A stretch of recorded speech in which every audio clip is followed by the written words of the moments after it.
Welcome to Commercial Innovators, where we spotlight the heroes of digital transformation. I'm Heath McKnight. Joining me today is Christian Kleber. Christian, tell me a little bit about yourself. Hi, Heath. I'm Christian Kleber. I'm from Northern Michigan. I have been working in Salesforce for 13 years now, off and on, as well as other CRMs, ERPs, and all aspects of every business that needs a Salesforce, from design channels to B2B sales, hotel bookings. Have not hit on the medical field yet, but there's certainly ways to get in there. Yeah, absolutely. And that's a great segue into my first question. How do you help companies with digital transformation via Salesforce? Well, the nice thing about using Salesforce in particular, not that other CRMs can't do the job, but Salesforce is very customizable and also very good at knowing what's ahead in industries and use cases, right? So they're not just waiting to react to what they make available to their customers. They really not open source, but you can do almost anything you want with the software. So we can sit down with the sales team or any kind of process management and come up with a way to do stuff, not just in the sales realm of the sales process from the cycle start to finish, but maybe you have a way to reduce communication between departments through automations. And even simple things like list view or reports can be subscribed to, sent out to everybody, and this information can be shared when it's maybe only accessible to certain people. Information sharing is, very forward and simple, but it can get into extremely complex processes. I've been doing one with a client where we have a prospecting team come in and prospect all their leads, right? So they buy a fixed amount of leads. There's only so many leads that are qualified customers for this client of mine. So they only have, let's say, 10,000 possible customers in the country. So each customer is very important to them. They're not just dialing for dollars. It's got to be strategized, and they have to engage in a different level than other companies do. So they can use a prospecting team inside Salesforce to go in and update information. So when that sales rep picks up the phone, he or she knows that they have the most updated information about that client, and they're not going off some old company's list, bad data. And that's going to make you not trust that person calling you right away if you're not hitting them with good information, because they're already thinking what he knows is not relevant to me. Long-winded question, but we've done. I worked at a place that did 3D printing and 3D laser scanning. So we had a client that mainly their typical customer was the auto industry. They were dealing with the big three and supply houses, and they say, we want to print these parts and examine them before we go into mass production, bring them to a customer. But a lot of times all these printers were sitting around, and we had some downtime, but certainly it was not worth a sales rep's time that was engaging on $500,000 printers to go try to sell 3 or 4 hours of service. So something like a CRM was able to automate the marketing to local. We did wedding registries. So a husband and Wow. wife could come in their wedding gown and a suit and tie and get 3D laser scanned. And then we could print the couple as a cake topper. And we weren't making any money off that, but it was getting the company engaged in the community. It was getting people excited about the technology. This was 10 years ago, before you heard about 3D printers every day.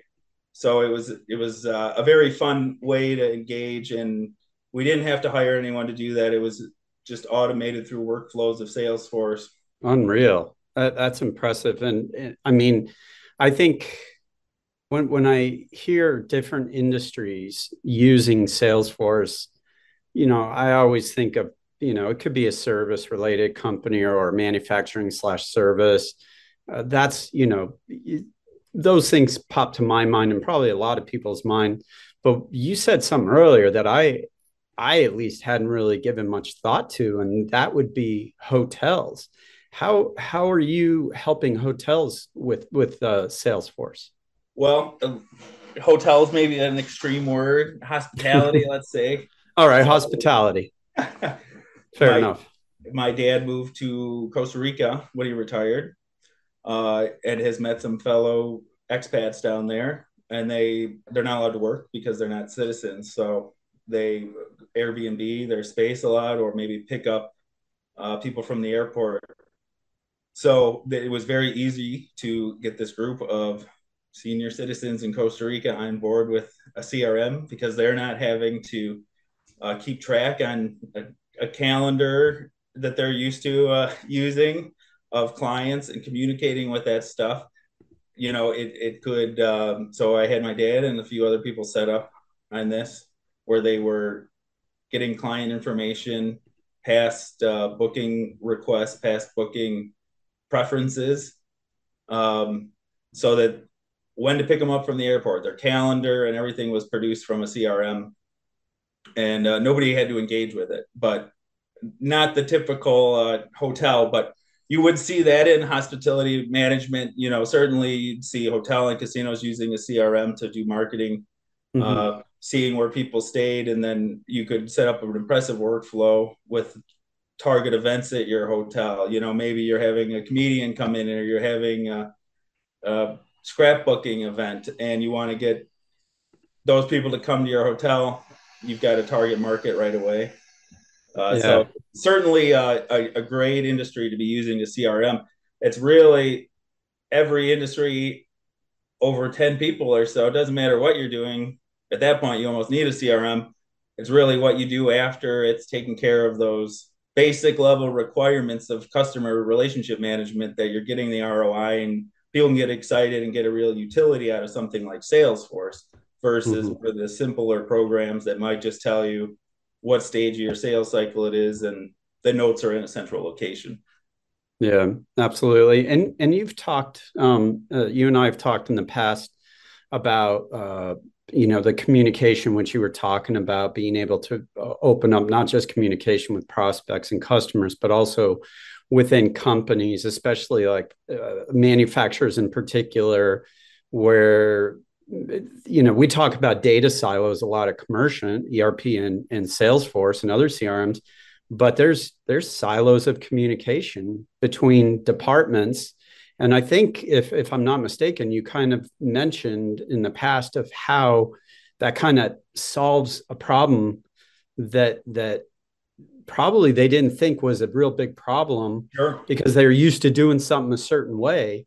But all of a sudden, Salesforce really expands that, and they're not running somebody down to find them. Maybe they're on a lunch break, they're on vacation, everything's in there. And I was wondering if you could expand on that. Sure. I can throw an example out there at a client I had where we have the production department, engineering department, and the sales department are all using Salesforce. Now, previously, the process had been when we get a PO, the customer would sign off on a final drawing. Okay, the holes are where we need them. We want 3 of them at this size. Sign off. It's done. So we'd have a PO, but there'd be a little lag time before we could actually start producing anything. Now, the production people weren't getting these emails that maybe the engineer, because he was working on the assignment with the client was, or maybe that they wrapped it up and just forwarded it to the salesperson, and the salesperson has to then email production, and maybe it's a few hours before the production email or manager is back from lunch. There's lag time. So with Salesforce, we were able to implement that right into the sales process, where when the engineer has responsibility for an opportunity and they're updating the opportunity, we created just a simple field. What's the status of the final drawing approval? Are we waiting on the customer? Are we waiting on production to answer questions? And the engineer was able to complete that step of the process with a drop down, and that eliminated daily emails needed between all 3 departments to check on drawing statuses. So instead of a template going out from sales to production and then to engineering and then back to sales for everybody to have the updated information, This was a one-click drop down, and then a list view created for the opportunity object in Salesforce that anyone at any time could go to and get an instant updated real-time answer, single source of truth on what the status of those drawings were. So that just cut down lag time tremendously. Awesome. And one of your clients works with Commercian Sync, and I was wondering if you could talk about the importance of integrating data between Salesforce and an ERP such as QuickBooks, Sage, SAP, et cetera. Sure. Yes, this was a huge thing for our company. Commercian really made this simple. When I was brought into this client, I was told we already have a CRM. Don't worry about it. And I got in, and the CRM was part of the ERP. I had never worked with a CRM like that, and I certainly knew what I could do would be limited because I wasn't going to have admin rights fully over the ERP. So first thing, I started messing around and gathered a list of our online customers that we'd never called before and tried to import them into the ERP, and wouldn't take a CSV file for customers. So we said, well, we got to get something else. And when I started reading about the problems that companies had with trying to manage their CRM within their ERP, it was a very common echo that this was becoming a roadblock for us moving forward because we can't get organized. There's so many parameters and so many department preferences that you can't, without devoting many, many hours. It was going to be a long journey. So we decided we were going to try to run something tandem, and maybe, okay, we'll download CSV files. And we started looking into it, and the sync got presented to us by our Salesforce consultant, and we looked into it, saw what it would do, and it was night and day from what we planned for ourselves. The undertaking of Salesforce and the adjustment and merging of production and service, shipping, sales, post sales, pre-sales, all into one environment. And with the sync, we're able to keep a lot of that sensitive information inside the ERP.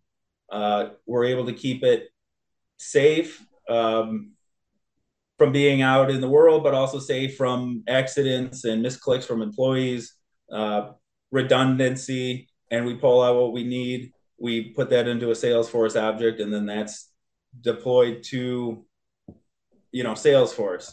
Yeah. So we can, without even a salesperson logging into Salesforce, with Commercian, Salesforce inbox, and a few other little things, you've got your emails, your orders, what comes on the books, who bought off your website, what new accounts do you have, all in there. And Salesforce and the salesperson hasn't done any work yet. That's all just ready for them when they show up in the morning. Wow, that's incredible. And I remember you kind of going back a little bit to Salesforce, but also how Commercian helps. But I remember you mentioning too that Salesforce kind of eliminates the need for a bunch of different apps. So it's just one system. And then the team doesn't have to do a deep dive through multiple screens, multiple pages, multiple whatever in an ERP. And the ERPs are great. But instead, like you were just saying, it just presents everything. They're in one system, Salesforce, no need for anything else. It's right there. Or as you said, just Salesforce inbox. And they have everything without needing to open multiple apps and take the time to do a deep dive to find whatever information they need. Yeah, certainly. There's always a deluge of information, even on a CRM.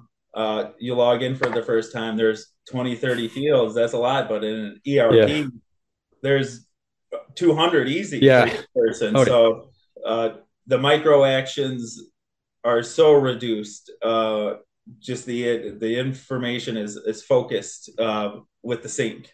And that's, the important information is upfront and present, pushed to who needs it all the time. It's proactive instead of reactive.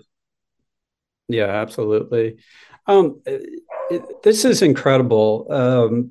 Just talking, we've talked in the past about, your career as a Salesforce administrator, and there are a lot of people that I see on LinkedIn, even frankly Facebook and everything, where they're thinking about, man, I would love to maybe as a career change, or they're in college, or just thinking about what could be next, and they're looking at becoming a Salesforce administrator. So how did you become a Salesforce administrator? Well, I went to Western Michigan University, and they had the sales and business marketing major at that time. There were a lot of clubs and resources, activities, competitions with other schools that had a sales program. It was very impressive. We had a fake office set up with fake staff, and you'd walk in. There'd be a Cool. fake secretary there that would ask you for water, and you'd be recorded. And then after your fake sales presentation, you'd sit down with your professor and count how many ums you said, which I know I had a lot at the beginning of this call, but I mellowed out a little bit. So the life of a salesperson in college looked like it could be anything, right? Am I working at one place every day? Am I traveling on the road? Am I flying all over the world? Who knows, you know? And as I got further along in this program, they offered CRM as a class, and you could take a Dynamics and a Salesforce class, and if you got your certification, you'd pass the class. So you'd go to class every week. There were a lot of use cases, and because you were in the business mindset, you were really learning what implication this would have out in the world. So I picked up my certifications in college, and then went out to my first job in Chicago. This was for MSDS management system, and had the background in CRM. So when my sales team would get handed a huge thing of clients or leads, nobody else knew how to organize them or maybe pull the good information out, and that was utilized very quick at this company. Then I went on to another company where we had they were a Siemens channel partner for SolidWorks. So this was design software, 3D design software, NX, and they also kind of I worked as a sales rep, but the CRM was such a high ROI for them that that's really where I started to focus on CRM and really not look back. And at that time, because we were a channel partner of Siemens, such a huge company, they were engaged in Salesforce. They knew CRM was going to be groundbreaking in the industry and were very CRM focused. So as a channel partner, we were getting like a franchise kind of thing for McDonald's. Hey, here's all your stack of marketing. Use it in your CRM. So I got to spend a lot of time really just learning the in and outs of a CRM, because all my marketing material was just handed to me, and it was top notch stuff from this huge corporation. So that was a great experience. And and then I, have always looked more towards the sales process, sales optimization side of things rather than the sales Mm-hmm. person role. But they go hand in hand because you're still having to deal with that kind of stuff, and at least know the sales cycle of a company before you can even change anything for them. Yeah, yeah, absolutely. It, and it's gonna, I think it's one of the most common questions that I've ever seen, as people are, they're trying to get that first big certification, the Salesforce administrator. What are your two or three top tips for acing the Salesforce administrator exam? Sure. Uh, Practice, take advantage of the trailhead. Salesforce offers a free training uh, that is very in depth, very focused. They have hundreds of modules just on the healthcare industry or the nonprofit industry. Uh, Anything you want to learn. They even have classes, free classes on how to pass the class, and monthly webinars that you can go to and ask questions. They'll even send you waivers, discounts if you attend the classes to take the exam even cheaper. Now, Salesforce just came out with an associate's exam. This is an easier one than the administrator exam, but if you're really gun ho about getting in and passing the administrator exam, get on that trailhead, just go through as many of these modules, learning modules as you can. You don't have to sign up or pay for anything, but they give you a sandbox account. So you can work in Salesforce, put in fake clients, build fake workflows and everything in there. You're not going to damage anything. Very hands-on. So they have these super badges where they'll give you a use case. You go in and you have this fake company and they need you to process leads in this way. You might work on it for 6 hours and you'll submit your workflow to Salesforce and they'll pass or fail you if it works or not. So you're really getting a use case practice. Get on Trailhead. There's some great websites, Salesforce Ben, and things like that have some great forums and great how-tos. A lot of them want to, get you signed up for a coaching or a class tutoring. Those are very helpful. A lot of times those will offer some questions that are very, very, very similar to what's on the actual exam. So rather than pay $200 to retake a failed exam, maybe sign up for a tutoring on these legit websites and get a preview of what's to come. Because a lot of these questions on the exam are multiple. They're all multiple choice, but some of them are 3 answers and one's the wrong answer. And they don't tell you how many to select sometimes. So it's very intimidating once you get in there. Trailhead does offer practice tests as well. I would say the last thing for tips on the administrator exam is check out some other CRMs as well. HubSpot, Monday, they offer training, and a lot of it is presented in a slightly different context than what Salesforce does, but the general principles and understanding for business and how the CRM is going to work is the same. So that's not going to help you pass the specific, settings questions, but you'll have a better understanding of what the CRM can offer the company and not just on the Salesforce hype all the time. Excellent. And briefly before we wrap up, could you just tell me a little bit about the Salesforce Associate exam and certification? Is it a way for somebody to kind of get their foot in the door and then work up to the administrator, Certainly. But still have that certification? Yep. This is a way that you can get some paper behind you, get some enthusiasm. I don't think I've ever actually had a client ask me for my Salesforce certification. Maybe it's on LinkedIn now. I think you can link it to your LinkedIn account. But getting that associates and applying, or maybe you're in a sales role, or maybe you're in an IT role and you've had enough of that, or maybe you're somebody that has a goal of working remote and this is something you can do part-time. I have many part-time clients that I only do 15 hours a week of work for, and you could do that with a full-time job that you have to drive to and make the transition to doing this very slowly. There's a lot of temporary work. There's a lot of contract work. There's a lot of, for lack of a better term, data work, data cleanup work that the associates and an admin role will get you. And you can dip your toes into the field, dip your toes into CRM.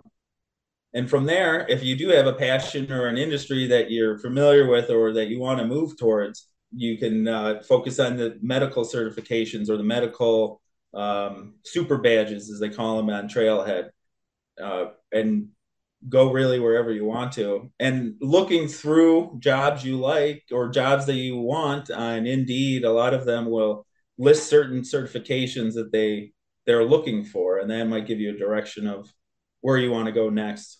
Excellent. Christian, thank you so much. How can people learn more about you and your company? Well, you can email me at christiancleaver@gmail.com, or you can get on magnaloy.com and check out the couplings manufacturer that's been getting the great benefits of working with Commerciant. It's really been night and day for the way they can get information and data across their departments. Excellent. Thank you so much, Christian. Hey, appreciate it. Nice talking to you.